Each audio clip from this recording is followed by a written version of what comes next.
Hi, and welcome to my speech. I'm Bella Newbro, and I'm going to be giving a speech about rescuing animals and why you should rescue an animal. I personally have adopted animals, but nothing is better than rescuing one. Today we will be looking at the benefits of rescuing an animal. First, we will discuss the statistics. Second, we will look at the higher up people's opinions about animal rescue. And then we will talk about the steps on how you can rescue your own animal. The first, we need to look at statistics. You may not think animal rescue is important, but the statistics show otherwise. According to the ASPCA, in just the span of 1 year, an estimate of 6.5 million companion animals enter the shelters worldwide, approximately 3.3 million dogs and 3.2 million cats. Out of these numbers, 1.5 million companion animals will be euthanized, approximately 670,000 dogs and 860,000 cats. That is more than the population of Dallas, Texas. Animal rescue is important because it can save a city worth of lives. Now that we have explored the statistics, let's examine the people that are involved. Some people don't understand why I help animals in need. I don't understand why they wonder. That was said by Anatole France. Anatole France was a French poet, journalist, and novelist with several bestsellers in the early 20th century. Ironic and skeptical, he is considered in his day the ideal Frenchman of letters. The greatness of a nation can be judged by the way its animals are treated. Mahatma Gandhi. Mahatma Gandhi was an Indian lawyer, anti-colonial nationalist, and political ethicist in the late 19th century. Gandhi employed nonviolent resistance to lead the successful campaign for India's independence from British rule, and in turn to inspire movements for civil rights and freedom across the world.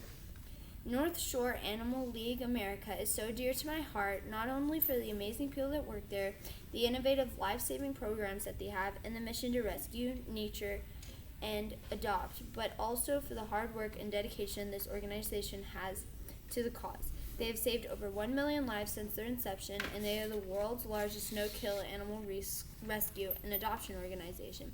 Beth Ostro-Stern said that. Beth Ostro-Stern is an American actress, author, model, and animal rights activist. Now that we have explored the people involved, let's examine how you can rescue an animal. According to WikiHow, the steps are pretty easy. First, you need to complete adoption paperwork. Shelters want to make sure that they are adopting their animals to a family that will provide a good home.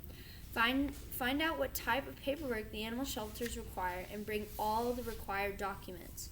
Bring a picture ID with the present address.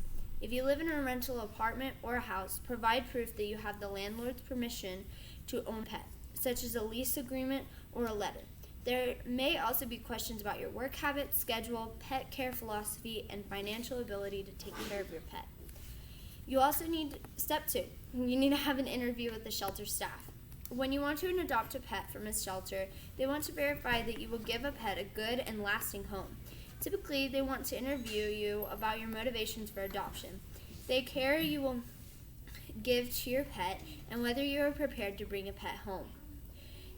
The shelter staff may ask you about the history of pet ownership, whether you have a veterinarian lined up, the details of your housing situation, and your work schedule. You can keep in mind that the shelter will most likely give you references for dog walkers, doggy daycare centers, veterinarians, and more if you like it. Expect the shelter to organize a house inspection to make sure your home is suitable for the pet. Although not all shelters will do this, it is a normal part of the adoption process. Step 3. You need to re-register a microchip. Most of the shelter dogs come with a microchip installed. While adopting a dog from the shelter, make sure you erase the details from the previous owner and feed your details so that your furry friend gets lost. Then the rescue center can help find your details and reunite you with your pet. Step 4. You need to pay adoption fees. Have a check, credit card, or cash ready to adopt a pet. Animal shelter adoption fees may cost less than purchasing an animal from a breeder or store, but prices vary. In many cases, fees for more popular types of pets such as kittens will be higher than those less popular pets, such as old or disabled animals. There may be times of year or periods at each shelter when fees are reduced. For instance, during winter, the ASPCA offers sales on their puppies and kitties. Before paying, ask about what the fee covers and whether you can return the pet under certain circumstances. In some cases, adoption fees will cover spaying or neutering and some preliminary veterinary care. In conclusion, today we have looked at the benefits of rescuing an animal. First, we discussed the statistics. Second, we looked at the people throughout history who have been involved, before finally going over the step-by-step process how to rescue an animal. I encourage you to rescue a pet rather than adopt. My citations include WikiHow from How to Adopt a Pet, written by Pippa Elliott, and The Shelter Intake and Surrender by ASPCA, and that was written by Unknown.